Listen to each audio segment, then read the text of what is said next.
நகூமி அம்மா எவ்வளோ உயர்ந்த குணம் படைத்தவர்கள்னு சொல்லி நம்ம பார்த்தோம்ல.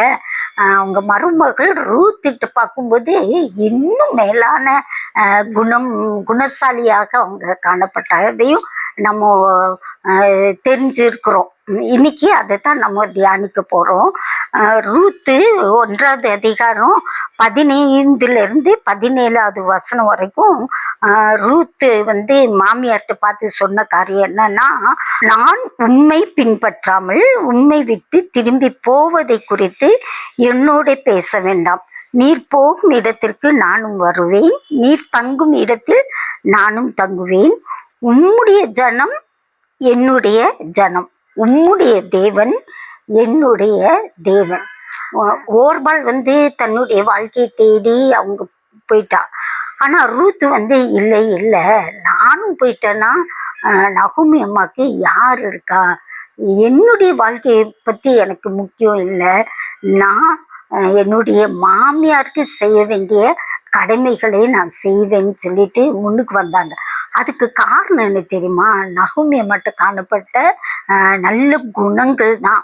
அவங்க நகூமி அம்மாட்ட அவங்க மருமகளை நடத்தின விதத்தை வைத்து, உம்முடைய தேவன் தான் என்னுடைய தேவன், உம்முடைய ஜனம்தான் என்னுடைய ஜனம், நீங்க எங்க தங்குவீங்களோ அதே இடத்துல நானும் தங்குவேன். அடுத்த வசனம் பாருங்க, நீர் மரணம் அடையும் இடத்தில் நானும் மரணம் அடைந்து மரணமே அல்லாமல் வேறொன்றும் உண்மை விட்டு என்னை பிரித்தால் கர்த்தர் அதற்கு சரியாகவும் அதற்கு அதிகமாகவும் எனக்கு செய்ய கடவர் அப்படின்னு ரூத் சொல்றா.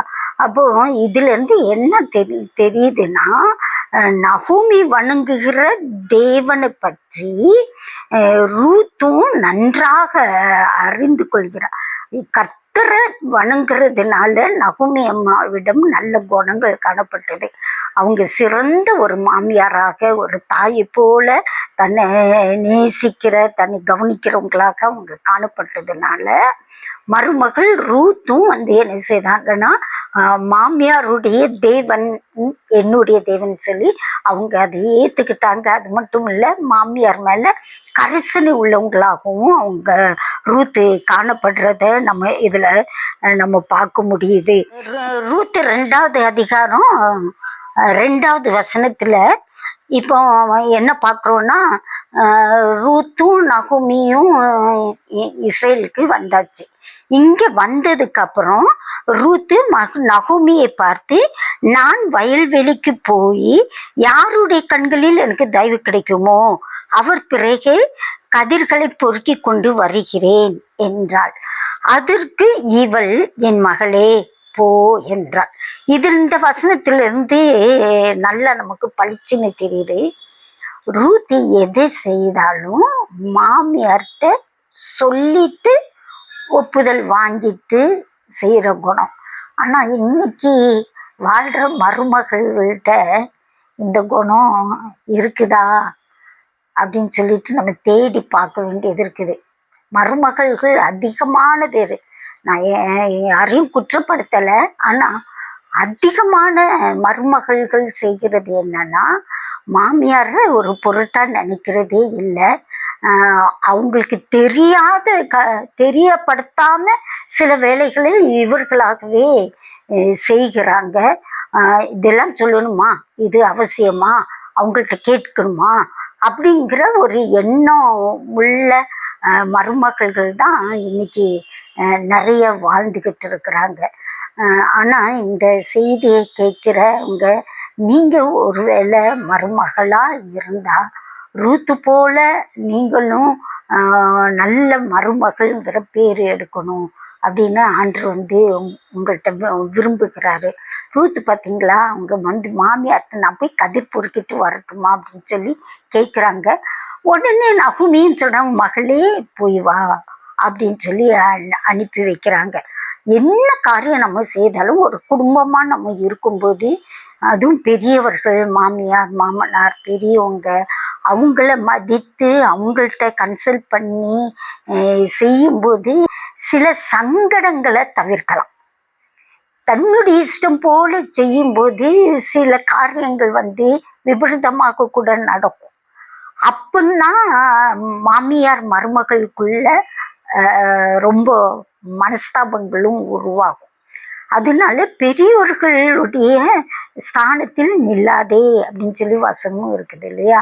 அதனால பெரியோர்களுக்கு கொடுக்க வேண்டிய கனத்தை கொடுத்து மாமியாரை தன்னுடைய தாயை போல நேசிக்கிற ரூத்து பார்க்கும்போது அவள் ஒரு அந்நிய பெண்ணு தான். ஆனா தாயை போல நேசிக்கிற ஒரு குணம் அவள்கிட்ட காணப்பட்டது. அதுக்கு மாமியாரும் மகளாக நேசித்தாங்க. மாமியாரும் என்ன செய்யணும், மருமகளை மகள் இல்லையா, சட்டத்தின்படி மகள். அதான் இங்கிலீஷ்ல சொல்லுவாங்கல்ல டாக்டர் இன்லா அப்படின்னு, மதர் இன்லா. அதாவது சட்டத்தின்படி அம்மா, சட்டத்தின்படி மகள். அதனால அம்மாவுக்கு கொடுக்குற ஸ்தானத்தை மருமகளும் கொடுக்கணும். மகளுக்குரிய ஸ்தானத்தை மாமியாரும் கொடுத்து சமாதானமாக வாழ்ந்தா ஒரு பரலோகம் மாதிரி அவங்க குடும்பம் காணப்படும். நிறைய காரியங்கள் ஆசீர்வாதங்கள் பெற்றுக்கொள்ளலாம், நிறைய இன்னல்கள் தவிர்க்கப்படும் அப்படிங்கிறத நான் இந்த வசனத்தின் மூலமா நான் அறிந்து கொண்டேன். அடுத்ததான் நம்ம பார்க்கும்போது இவங்க 2 பேருமே போட்டி போட்டு நல்லவங்களாக இருக்கிறத நான் தொடர்ச்சியா தியானம் பண்ணும்போது எனக்கு ரொம்ப சந்தோஷமா இருந்தது. ஆஹா, இவங்க அனுபவம் நமக்கும் வேணுமேன்னு சொல்லிட்டு ஆவலா திரும்ப திரும்ப நான் வாசிக்க ஆரம்பித்தேன் இந்த ரூத்து அதிகாரம் முழுவதும். அதுல 3வது வசனத்துல இப்போ மாமியார் அவங்க என்ன செய்யறாங்கன்னா, என் மகளே நீ சுகமாய் வாழ்ந்திருக்கும்படி நான் உனக்கு சௌக்கியத்தை தேடாதிருப்பேனோ. அங்க ரூத் என்ன செஞ்சாலும் மாமியார்ட்ட கேட்டு கேட்டு செய்யறாங்க. அவங்க 2 பேருக்குரிய அந்த மாமியார் மருமகளும் தாய் பிள்ளை மாதிரி. இந்த காலத்துல தாய் பிள்ளை கூட இப்படி பாக்குறது ரொம்ப ரேரா தான் இருக்கு இல்ல. ஆனா மாமியாரும் மருமகளும் அவ்வளவு ஒரு அந்யோன்யமா. இப்போ ரூத்து மாமியாரை விழுந்து விழுந்து கவனிக்கிறது, பொறுப்பா இருக்கிறது, இல்ல அவங்க என்னன்னாலும் கேட்டு செய்யறது, அப்படியே ரூத்துட்ட நல்ல குணம் இருக்கும்போது மாமியார்ட்ட அவங்ககிட்டையும் இப்படி நடக்கும்போது இப்படிப்பட்ட பிள்ளைக்கு நான் சௌக்கியத்தை தேடாம இருப்பேனோ. அதுதான் அதுல இருக்கு. நீ சுகமாய் வாழ்ந்திருக்கும்படி நான் உனக்கு சௌக்கியத்தை தேடாதிருப்பேனோ. நம்ம 2 பேருக்குள்ள நல்ல அண்டர்ஸ்டாண்டிங்ல தானே போயிட்டு இருக்கிறோம். நான் சாகுற வரைக்கும் நீ என்னை கவனிச்சுக்கோமா, நீ எனக்கு மகமா, நான் உனக்கு அம்மாமா, நம்ம 2 பேரும் இப்படியே வாழ்ந்துட்டு இருக்கலாம் அப்படின்னு சொல்லிட்டு நகோமி அம்மா நினைக்கல.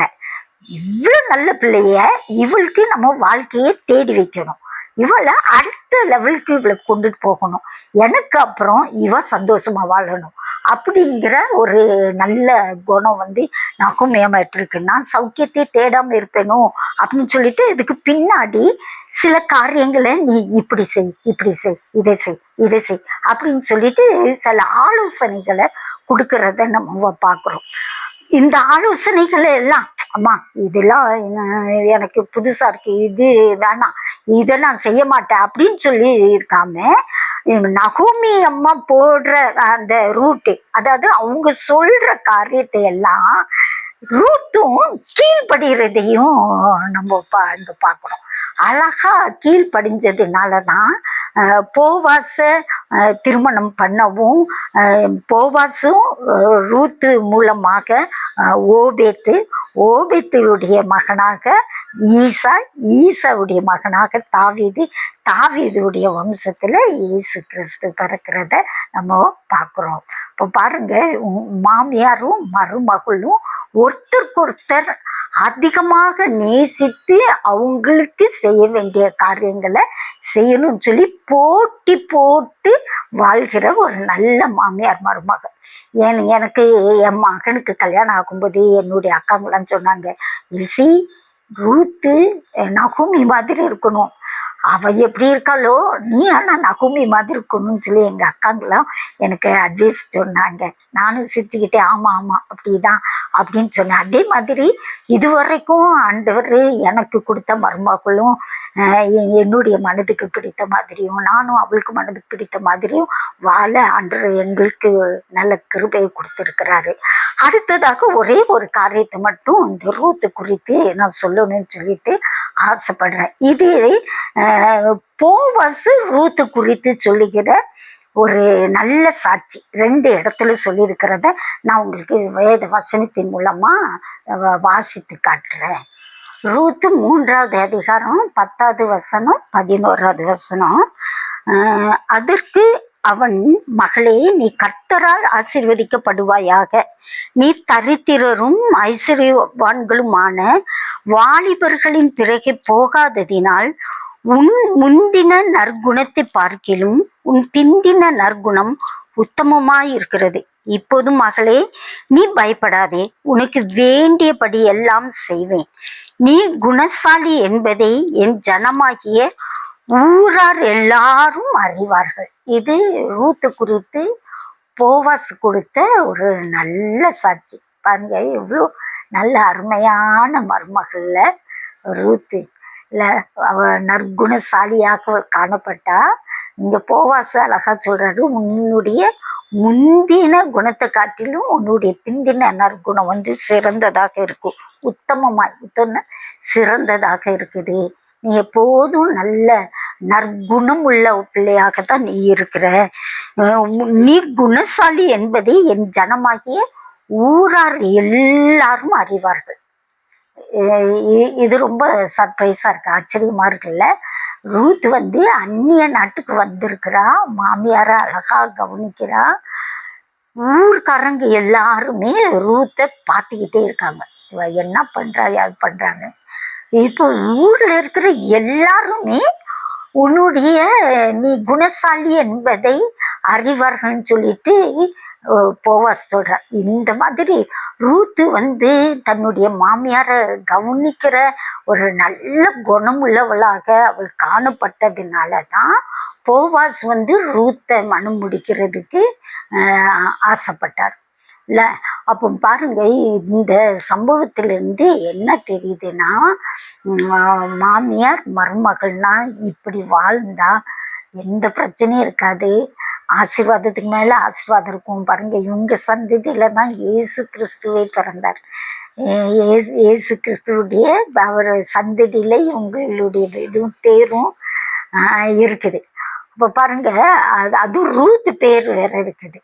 அது நம்ம பார்க்கும்போது ரொம்ப சந்தோஷமாக இருக்குது. அதனால இந்த தியானம் பண்ணும்போது நான் ஜெபித்தேன், இன்னைக்கு எத்தனையோ கிறிஸ்தவ குடும்பத்துல மாமியாரும் மருமகளும் சண்டை சச்சரவுனால கணவருக்கும் நிம்மதி போய், மாமனாருக்கும் நிம்மதி போய், பிள்ளைங்க அதனால் பாதிக்கப்பட்டு சில குடும்பங்கள் பிரிந்து, ஐயோ அதெல்லாம் நிறைய பேர் நான் கண்ணால் பார்த்துருக்குறேன். ஆனா இதெல்லாம் இல்லாம இருக்கணும்னா ஒருத்தருக்கு ஒருத்தர் நல்லா அண்டர்ஸ்டாண்ட் பண்ணி, அதாவது மாமியார தன்னுடைய தாய் போல நேசிக்கிறவன் மட்டும் இல்லை, மாமியார் சொல்லிக்கிறபடி எல்லாம் அந்த 3வது அதிகாரம் 5வது வசனத்துல ரூத்து சொல்றா, நீர் எனக்கு சொன்னபடி எல்லாம் செய்வேன், நீங்க என்ன சொல்றீங்களோ அதெல்லாம் செய்வேன். அப்படி செஞ்சுட்டு போனா மாமியாருக்கு நம்ம சொல்றதெல்லாம் செய்யறான்னு சொல்லிட்டு அங்க அதிகாரமே வராது. ஒருத்தர் சொல்லுவாங்க, அடுத்ததட ஏமா நீ உன் விருப்பம் என்னமா அதை செய்யுமா, சரி நீ என்ன நினைக்கிற அப்படின்னு சொல்லிட்டு அவங்களும் என்ன செய்வாங்க, இறங்கி வருவாங்க. இந்த மெதுவான பிரதியுத்தரம் உக்கிரத்தை தணிக்கும்.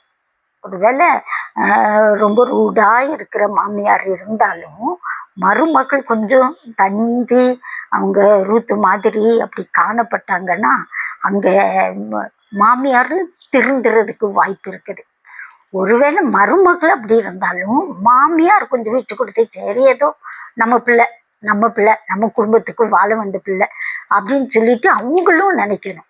இன்னொன்னு, இவங்க 2 பேரும் சண்டையில சச்சரவுல அதிகமா பாதிக்கப்படுறது யார் தெரியுமா? மகன் தான்.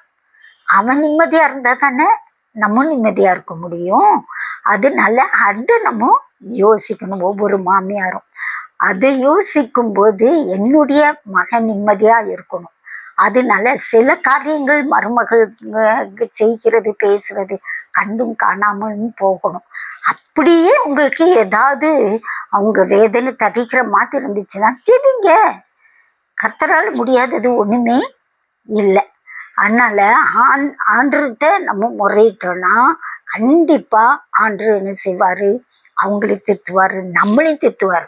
நம்ம போய் ஆண்டவரே இப்படி செய்யறாங்கும்போது ஃபர்ஸ்ட் ஆண்டவர் சொல்றது என்ன தெரியுமா, நீ என்ன செய்யற, என் வாழ்க்கையெல்லாம் இப்படிதான் ஏதாவது மனஸ்தாபங்கள் ஏதாவதுன்னா எசப்பாங்கும்போது நீ நீ ஃபர்ஸ்ட் நான் செய்யறது தான் இது பண்ணுவேன். ஆமா நானும் இப்படி பேசிருக்க கூடாதா, ஆமா நானும் இப்படி யோசிச்சிருக்க கூடாதா, ஆமா நானும்.